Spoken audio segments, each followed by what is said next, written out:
नमस्कार।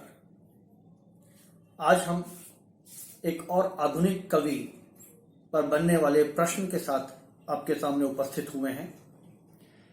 आज के हमारे आलोच्य कवि हैं सच्चिदानंद हीरानंद वात्स्यायन अज्ञे, प्रयोगवाद के जनक, एक अलग तरह की धारा के कवि, एक अलग तरह का व्यक्तित्व जिसके साथ बहुत सारी विशेषण जुड़े हुए हैं।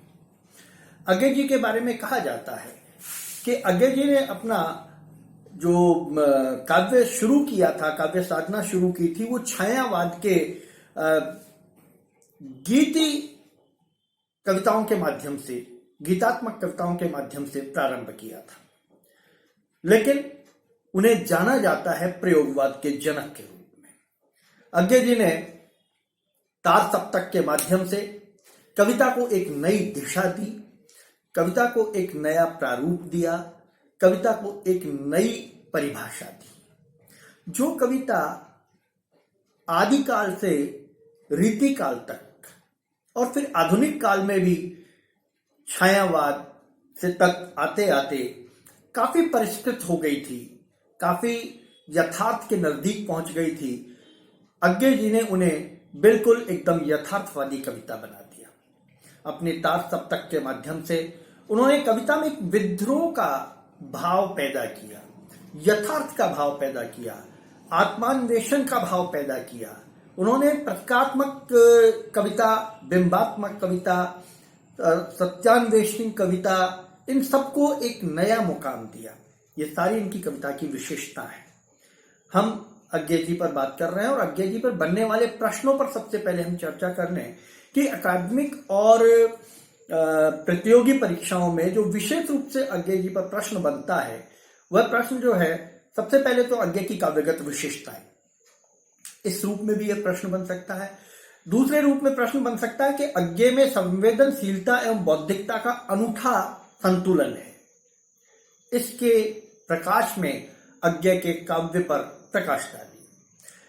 तीसरा यही प्रश्न बन सकता है कि अज्ञे व्यक्तिनिष्ठ कवि हैं, उनकी कविता में सत्यान्वेषण, आत्मान्वेषण, बौद्धिकता, यथार्थ चेतना के साथ साथ शिल्पगत प्रयोगों का काफी अच्छा समायोजन दिखाई देता है।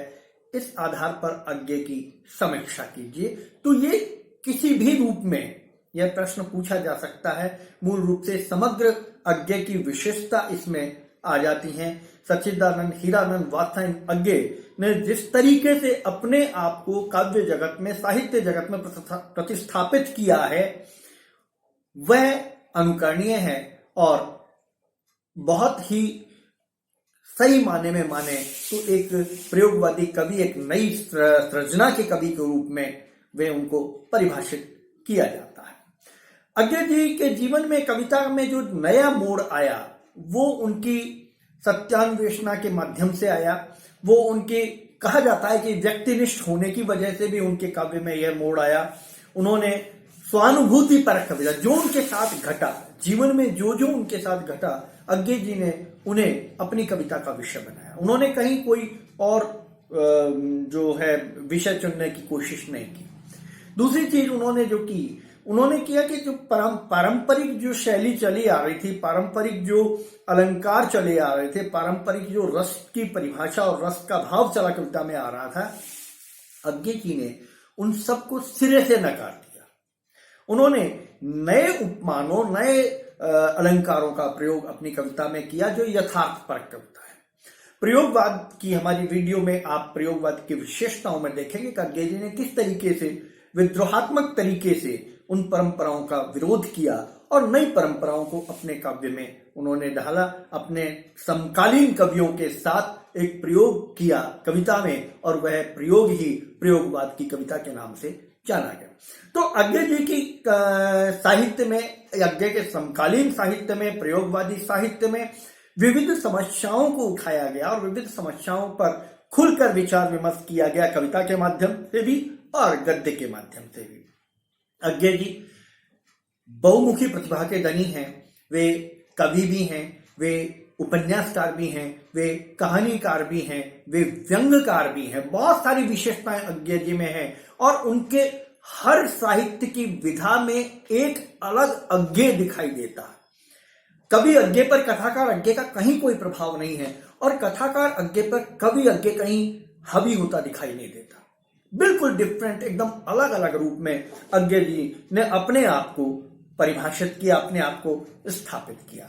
अब हम बात करते हैं विस्तार से अज्ञे की साहित्य की, जिसमें बौद्धिकता भी है, व्यंग भी है, नए उपमान भी हैं, प्रतीक भी हैं, बिंब भी हैं, उन और मुक्त छंद की परंपरा भी है।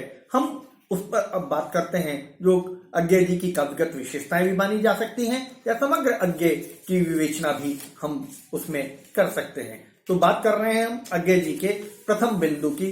जो प्रथम बिंदु इनका जो है काव्यगत विशेषता का या अज्ञे की समालोचना का, वह है नए शिल्प का अन्वेषण। परंपरागत तरीके से अज्ञे से पूर्व के काले कवि, अज्ञे के पूर्व की विचारधारा के कवि, छायावाद तक के कवि जिस परंपरा के साथ चल रहे थे, अज्ञे ने उस शिल्प विधान को नकार दिया। उन्होंने नए शिल्प का अन्वेषण किया, नए शिल्प की खोज की और नए शिल्प के आधार पर चलते हुए उन्होंने पुराने उपमान अलंकारों को छोड़कर नए तरीके से तोड़ मरोड़ कर विचित्र प्रयोग अपनी कविता में उन्होंने किए। और यह नवीन कविता जो अज्ञे के नाम से दिखाई देती है, उनमें धैर्य धन गधा, कांच की चूड़ी का टुकड़ा, रद्दी की टोकरी, धुआं उगलती फैक्ट्री, ये कितने ऐसे शीर्षक हैं जो देखने में कविता के शीर्षक नहीं लगते, लेकिन ये यथार्थ शीर्षक है। इनमें अज्ञे ने यथार्थ को प्रस्तुत किया है। एक जो जिसको चाशनी में लपेटकर, चाशनी मीठी भाषा में लपेटकर, कभी अलंकारों में लपेटकर, रसात्मक भाषा में लपेटकर और बहुत सलीके से किसी चीज को प्रस्तुत करता है।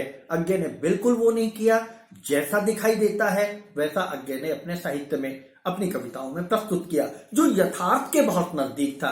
परिणाम क्या हुआ कि इनकी कविताएं जो हैं वो आम जन के हृदय पर चोट करने लगी। तो अज्ञे ने नवीन अन्वेषण का प्रवर्तन प्रारंभ किया अपनी कविता के माध्यम से, अपने युग की कविता के माध्यम से, अपने साथियों के माध्यम से, और प्रयोगवाद वहां से चल निकला। यानी नया प्रयोग। कविता में भी निरंतर प्रयोग होते रहने चाहिए। केवल साइंस में ही प्रयोग की जरूरत नहीं है, साहित्य में भी प्रयोग की जरूरत है। यह सिद्ध किया अज्ञे जी ने। दूसरी विशेषता जो इनकी है वह है आत्मनिष्ठ अनुभूति। अज्ञे जी जो हैं उनके ऊपर यह आरोप है कि वे आत्मनिष्ठ हैं। अज्ञे जी इस बात को स्वीकार करते हैं कि मैं आत्मनिष्ठ हूं और मैं आत्मनिष्ठ हूं। अपनी अनुभूति को जब मैं कागज पर उतारता हूं तो वो समाज की पीड़ा होती है। मैं समाज का एक इकाई हूं, समाज की। जो भी कुछ मैं भोगता हूं वो समाज में भोगता हूं, समाज के द्वारा भोगता हूं। तो मैं उस अनुभूति को जब कागज पर उतारता हूं तो वो आत्मानुभूति नहीं हो जाती है, आत्मनिष्ठ अनुभूति नहीं हो जाती है, लेकिन आत्मनिष्ठ के माध्यम से सामाजिकता की ओर बढ़ती है। तो यह आरोप जो अज्ञे जी पे लगा, उन्होंने इस बात को कहा अपनी नदी के दीप कविता में। नदी के दीप में दीप, नदी जो है वो दीप बनाती है और फिर उसी दीप को वो बहाकर भी ले जाती है। दीप जो है वो एक व्यक्ति का प्रतीक है, नदी समाज का प्रतीक है। यानी व्यक्ति समाज का एक अंग है जो समाज के साथ बहता है। कवि ने बहुत खूबसूरत तरीके से नदी के दीप में, इस नदी के दीप नामक कविता में इस बात को स्पष्ट करते हुए कहा है, हम नदी के दीप हैं, हम नहीं कहते कि हमको छोड़कर स्रोतेश्वनी बह जाए, वह हमें आकार देती है। कितने खूबसूरत शब्द हैं। हम नहीं चाहते, हम नहीं कहते कि स्रोतेश्वनी हमें छोड़कर बह जाए। समाज हमें छोड़कर कैसे बह सकता? कवि अज्ञे ने इस बात को अपनी कविता के माध्यम से स्पष्ट किया कि हम समाज का एक अंग हैं। समाज हमें आकार देता है और समाज में रहकर ही हम अपने व्यक्तित्व को परिभाषित कर सकते हैं। तो कवि की सोच नए शब्द, नए प्रतीकों, नए उपमानों के माध्यम से और नए अलंकारों के माध्यम से जब सामने आती है तो एक अलग तरीके का माहौल पैदा करती है, एक अलग तरीके की कविता जन्म लेती है, अलग तरीके का काव्य संसार जन्म लेता है। अर्थात व्यक्ति की का व्यक्तित्व जो है वो उस व्यक्तित्व का निर्माण समाज करता है। नदी के दीप के माध्यम से कवि ने यह बात स्पष्ट की है। इसमें कवि की बौद्धिकता का प्रतिपादन होता है, वे अब उसकी जो बौद्धिक क्षमताएं हैं उनको स्पष्ट करते हैं। अगला बिंदु इसमें आता है प्रेम भावना का निरूपण, जो कवि ने किया बड़े अलग तरीके से किया। कवि पारंपरिक जो श्रृंगार रस है, पारंपरिक जो श्रृंगारिक कविताएं हैं, उनसे पृथक होकर, उनसे अलग होकर प्रेम की अभिव्यंजना करते हैं। वे कहते हैं उनकी कविता में, उनके प्रेम में मानसिकता, आवेग आदि जो हैं वे सब कुछ दिखाई देती हैं, लेकिन कुछ अलग भाषा में दिखाई देती हैं। प्रेम भावनाओं को लेकर अंतर्द्वंद भी उनके मन में है और वो अंतर्द्वंद उनकी कविता में बहुत अच्छे से दिखाई देता है। वे कहते हैं प्यार है अभिशप्त, प्यार है अभिशप्त, तुम कहां हो नारी। यानी कि उनकी कविता में प्रेम का मनोविश्लेषणवादी प्रभाव दिखाई देता है। यह उनके गद्य में भी दिखाई देता है। शेखर एक जीवनी उनका उपन्यास है, उसमें प्रेम का जो मनोविश्लेषणात्मक प्रयोग उन्होंने किया है, जो शेखर की जीवनी की जो रहस्यात्मकता है, मनोविश्लेषणात्मकता है, वो एक अलग तरीके की। वो जब हम कभी उनके गद्य पर बात करेंगे तब उस पर जाएंगे, लेकिन अभी मैं केवल आपको एक संकेत मात्र दे रहा हूं कि अज्ञे के काव्य में और अज्ञे के गद्य में ये दोनों जगह इनका यह भाव दिखाई देता है। वे प्रेम को निर्लिप्त यौन कुंठाओं से युक्त मानते हैं। उनका यह मानना है कि यौन कुंठा प्रेम का सबसे आवश्यक अंग है। भक्ति काल में प्रेम की अलग परिभाषा थी, आदर्श परिभाषा थी, आत्मा परमात्मा की बात थी, निर्वासना से रसित भरी हुई कविता थी, वासना रहित कविताएं थी। रीति काल तक आते आते कविता में वासना भी आ गई, श्रृंगार की अधिकता भी आ गई और श्रृंगार की पराकाष्ठा भी आ गई। छायावाद में फिर मानवीकरण हुआ और कविता ने अपने आप को अलग रूप में प्रस्तुत किया। लेकिन प्रयोगवाद में आकर अज्ञे ने और अज्ञे के समकालीन कवियों ने जो प्रेम के आवश्यक तत्व हैं, जिनमें वासना सबसे पहले है, उसको भी स्पष्ट किया और शुद्ध साफ शब्दों में स्पष्ट किया। कहीं किसी प्रतीक की बात उन्होंने नहीं की। वे कहते हैं कि वासना के पंख सी फैली हुई थी, धारित्री सत्य सी, निर्लज, नंगी और समर्पित। यानी जीवन की जो सच्चाई है, उस सच्चाई को आप झुठला नहीं सकते, उस सच्चाई से आप दूर नहीं हो सकते। ये अज्ञे ने अपने इस बिंदु में स्पष्ट किया है। अज्ञे का अगला बिंदु है दुखवाद की नवीन व्याख्या, दुख की नवीन व्याख्या। दुख हर काल, हर समय, हर परिस्थिति में मानव के साथ जुड़ा है जब से सृष्टि का प्रारंभ हुआ। परिभाषाएं दुख की अलग अलग काल और परिस्थिति के अनुसार और व्यक्ति की स्थिति के अनुसार भी होती है।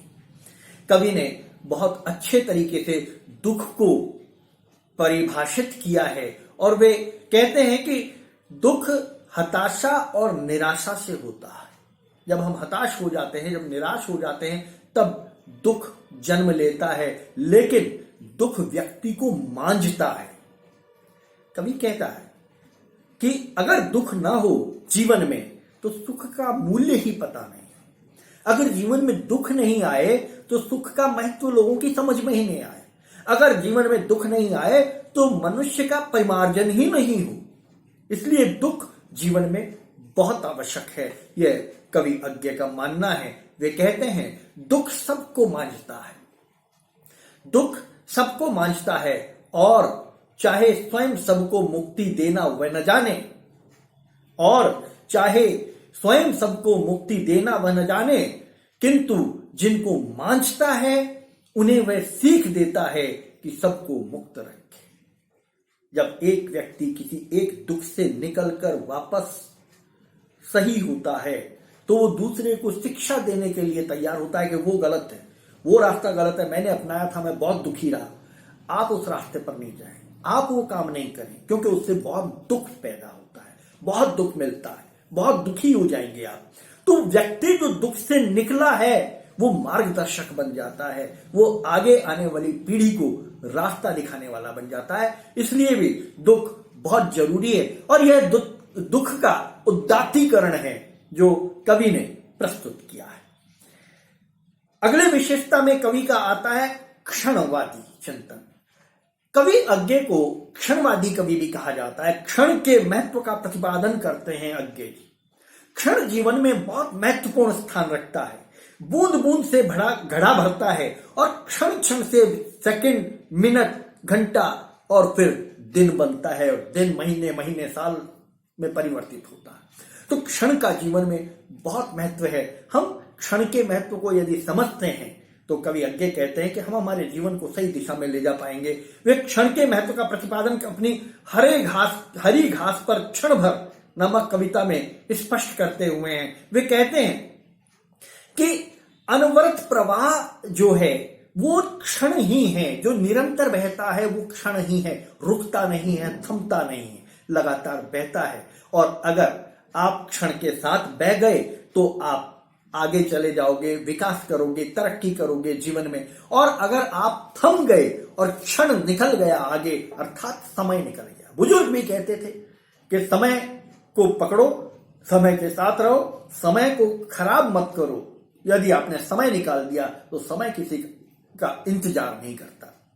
अज्ञे जी ने हरी घास पर क्षण भर नामक अपनी इस कविता में इस बात को स्पष्ट किया है और एक एक क्षण के महत्व को प्रतिपादित करते हुए कहा है, फूल को प्यार करो, फूल को प्यार करो पर झरे तो झरने दो। प्रकृति का नियम है, जो आया है जो जाएगा। पेड़ का पत्ता पीला होकर यदि झड़ेगा नहीं तो उस पर हरियाली दोबारा कैसे आएगी। हमारा पका हुआ फल अगर पेड़ से गिरेगा नहीं तो नई उस पर मंजरी कैसे आएगी। हमारे परिवार के बुजुर्ग अपनी सारी जिम्मेदारी और सारी उम्र को सतायु होकर जब स्वर्ग सिधारते हैं तभी नए बच्चे के जन्म की किलकारी पर थालियां बजती हैं। कल्पना कीजिए अगर ऐसा नहीं हो, सृष्टि का यह नियम बदल जाए तो खुशी का मूल्य ही समाप्त हो जाएगा। दुख के बाद ही सुख मिलता है। इसको क्षणवाद में कवि ने बड़े स्पष्ट शब्दों से कहा है कि फूल को प्यार करो पर झरे तो झरने दो, जीवन का रस लो, देह मन आत्मा की रसना से, पर जो मरे उसे मर जाने दो। जीवन को भरपूर जियो, जीवन का पूरा आनंद लो, लेकिन जो जा रहा है, जो बीत रहा है, जो समाप्त हो रहा है उसका आप रोक नहीं सकते, उसे जाने दीजिए, क्योंकि उसके जाने के बाद ही नवीनता जीवन में फिर आएगी। तो क्षण के महत्व को प्रतिपादित उन्होंने बड़े अच्छे ढंग से किया है। वे क्षण क्षण से काल बनता है, समय बनता है, इस बात की अवधारणा को स्पष्ट करते हैं और आगे कहते हैं क्षण के अस्तित्व को परिभाषित करते हुए कि एक क्षण होने का, सत्य के अज्ञात का, क्षण के अखंड पारावार का आज हम आचमन करते हैं।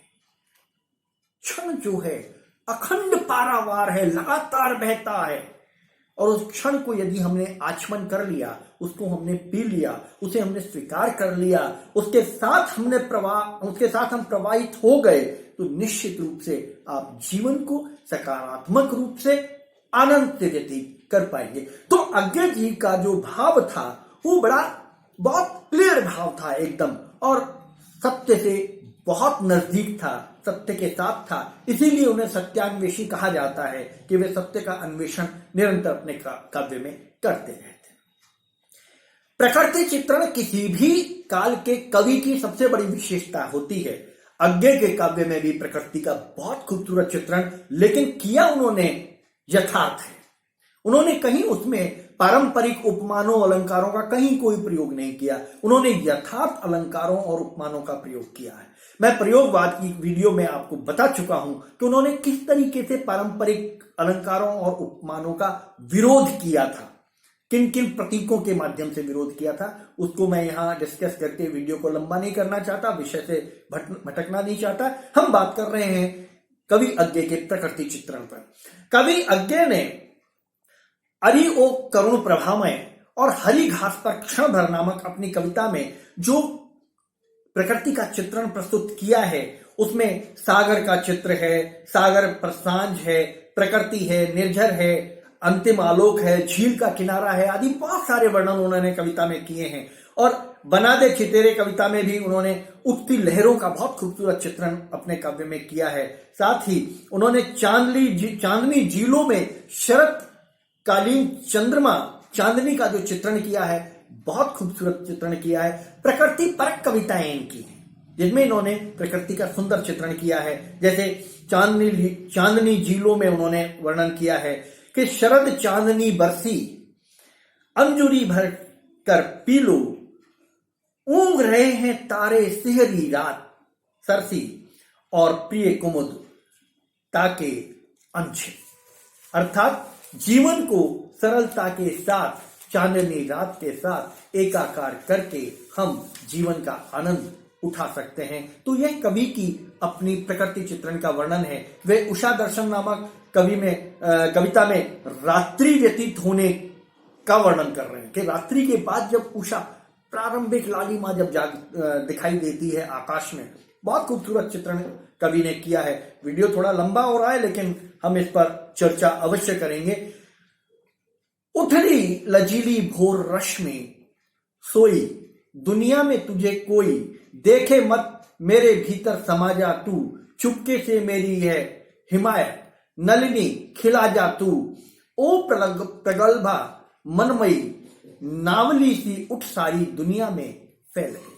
उषा का बहुत खूबसूरत चित्रण कि जैसे जैसे उषा की लालिमा बढ़ती है, दिन बाहर आता है, सूर्य उदित होता है, वैसे वैसे मन में जोश खरोश आशा का संचार होता है, नई उत्तेजना का संचार होता है, और हम एक और खूबसूरत दिन को पूरे मनोयोग से जीने के लिए तत्पर होते हैं। तो कवि ने प्रकृति का बहुत खूबसूरत चित्रण अपनी कविता में किया है।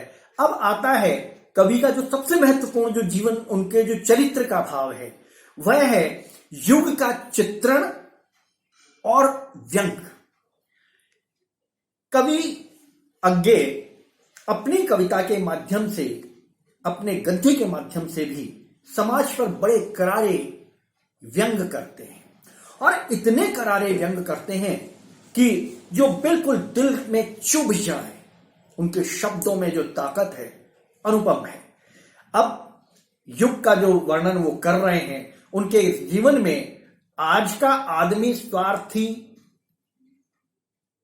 अजनबीपन, धोखेबाज, अहंकारवादी और न जाने कैसा कैसा कैसा हो गया है।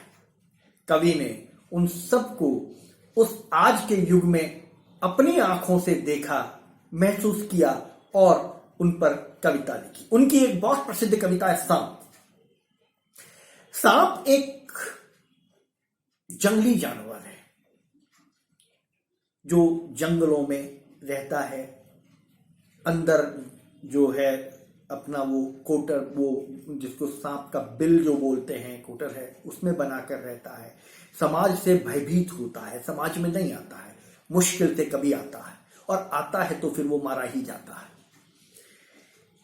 उस सांप को जो निरीह है, जो बिल्कुल सांसारिकता से परे है, उस सांप को केंद्र में रखकर कवि ने जो व्यंग किया है समाज पर, आज के समाज पर, राजनीति पर और मनुष्य की अहंकार पर, मनुष्य के स्वार्थ पर, अनुपम है।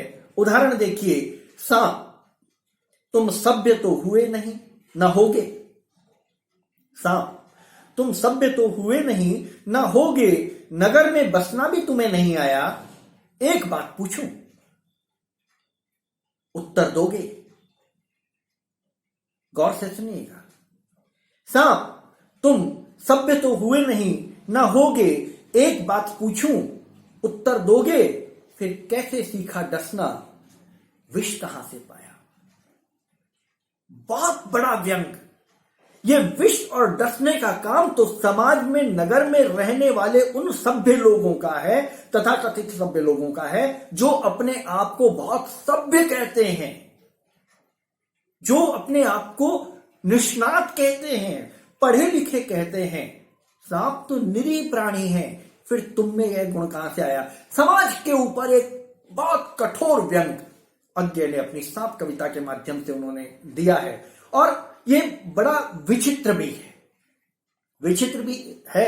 आप देखिए कि समाज में ये सारा सब कुछ सामने दिखाई भी देता है। अज्ञे ने कुछ ऐसा नया नहीं लिखा, उन्होंने सभ्यता का स्वार्थीपन स्पष्ट किया है और उन्होंने स्पष्ट किया है दूसरों के दुख दर्द में चिंतित नहीं होने का भाव। एक जमाना था जब समाज सभ्य था, वास्तविक समाज सभ्य था, पढ़ा लिखा नहीं था लेकिन सभ्य था, अक्षर ज्ञान नहीं था लेकिन सभ्य था, शालाओं और विश्वविद्यालयों में समाज नहीं गया हुआ था लेकिन सभ्य था, क्योंकि वो एक दूसरे के दुख को समझता था, एक दूसरे के दर्द को समझता था। वो बिल्कुल निर्विकार भाव से अपनी बात करता था।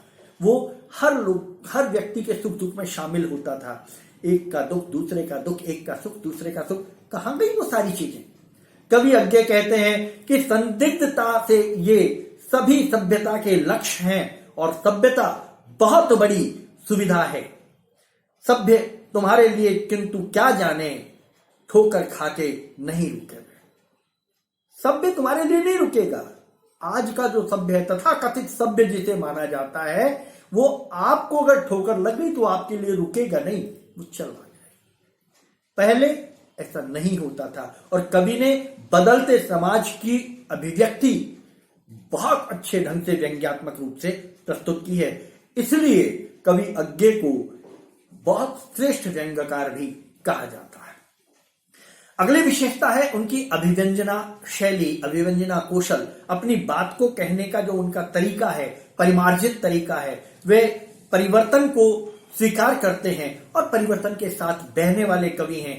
वे हमेशा वर्ण विषय के अनुरूप शब्दों का चयन करते हैं। विविधता होती है उनके विषयों में। हाँ, यह अलग बात है कि कहीं कहीं उनकी भाषा में क्लिष्टता आ जाती है, संस्कृत में शब्द आ जाते हैं, कहीं ग्राम्य और देशज भाषा उनके काव्य में देखने को मिलती है। तद्भव शब्दावली भी उनके काव्य में बहुत अच्छे से देखने को मिलती है। वे नए नए शब्दों का अन्वेषण भी करते रहते हैं। उनके काव्य में ढेर सारे देशज शब्द मिलते हैं, ढेर सारे तद्भव और तत्सम शब्दों का प्रयोग वे करते हैं।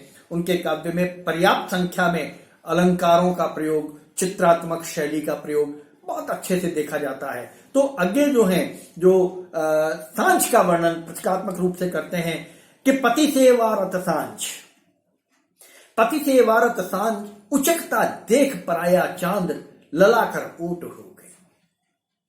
कि सांझ जो है रात रूपी पति की सेवा कर रहा है और सांझ जो है वो रात रूपी अपने पति की सेवा कर रही है। चांद उचक कर देख रहा है और ललाकर ओट हो जाती है। वो सांझ अर्थात अंधेरे में डूब जाती है, रात्रि आ जाती है। तो संध्या के बीतने का बहुत खूबसूरत वर्णन इनकी अभिव्यंजना शैली का बहुत सुंदर उदाहरण इससे प्रस्तुत होता है। वे नए उपमान, नए प्रतीक और नए वर्णों का, छंदों का प्रयोग उन्होंने अपने काव्य में किया है। अप्रस्तुत योजना की नवीनता भी उनके काव्य की एक बहुत बड़ी विशेषता है। जो नहीं है वो भी दिखाने का जो कौशल है वो अज्ञे जी में बहुत खूबसूरत तरीके से देखने को मिलता है। बावरा अहेरी उनकी एक बहुत अच्छी कविता है जिसमें उनका यह गुण देखने को मिलता है और वे कहते हैं कि भोर का बावरा अहेरी, अहेरी होता सूर्य, भोर का बावरा अहेरी पहले बिछाता है आलोक, लाल लाल कनिका। सबसे पहले अपने लाल कनिका अर्थात उषा की लालिमा को फैलाता है और फिर वह समग्र रूप से बाहर आता है। अज्ञे ने रूपक, उपमा, उत्प्रेक्षा, मानवीकरण आदि अलंकारों का प्रयोग प्रचुरता में अपने काव्य में किया है और इसके माध्यम से जो उनका काव्य निकल कर आया है वह बहुत खूबसूरत काव्य है जिसकी हमने अभी बिंदुवार समीक्षा की है। नक्शल में हम कह सकते हैं कि अज्ञे जो है एक बंधन मुक्त कवि थे। उन्होंने किसी बंधन में बंधकर कविता नहीं की। जीवन में भी और कविता में भी उन्होंने प्रयोग किया और वह प्रयोग उनके जीवन में भी दिखाई देता है, उनकी कविताओं में भी दिखाई देता है। क्रांतिकारी के रूप में जब वे जेल में थे, उन्होंने उस समय अपने जीवन के यथार्थ को गद्य और पद्य दोनों में बहुत खूबसूरती से उकेरा है। वे इसलिए भी बहुत अधिक प्रचारित हुए कि उन्होंने उस समय की जो परंपराएं हैं उनका खंडन किया और नितांत व्यक्तिवादी वे हो गए, और नितांत व्यक्तिवादी होकर उन्होंने जो स्वयं पर भोगा उसको अपनी कविता का विषय बनाया। नदी के दीप के माध्यम से, एक बूंद सहसा उछली के माध्यम से उन्होंने काव्य में अपनी भावनाओं को प्रस्तुत किया।